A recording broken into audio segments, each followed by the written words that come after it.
2 video post करत पोलिसांवर प्रश्न उपस्थित करण्यात आले आहेत। व्हिडिओमधील पोलीस हप्ता वसूल करत असल्याचा रोहित पवारांनी दावा केलाय।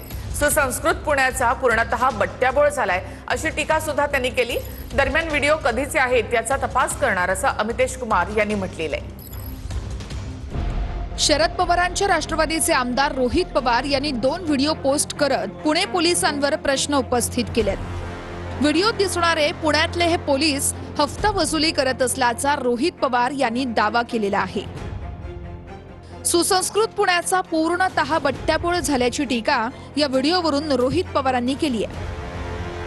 मी स्वतः माझ्या सोशल मीडियावर 2 व्हिडिओ आता टाकलेले आहेत, ज्याच्यात पोलीस हप्ता वसुली कसे करतात हे त्याच्यावर तिथं सिद्ध होतं। त्यामुळे कुठेतरी हप्ता हा पोलिसांकडनं या अवैध धंदे करणाऱ्या लोकांकडनं घेतला जात होता। मी ते व्हिडिओ बघितलेले नाही, परंतु अशा काही आम्हाला कोणी सांगत होता की अशा प्रकारचे व्हिडिओ आहे, परंतु त्या व्हिडिओमध्ये टाइम स्टॅम्प भौतिक जुनी आहे अशा आम्हाला कोणी कळवत होता। मी प्रत्यक्ष त्याबद्दलची पाहणी केलेली नाही, परंतु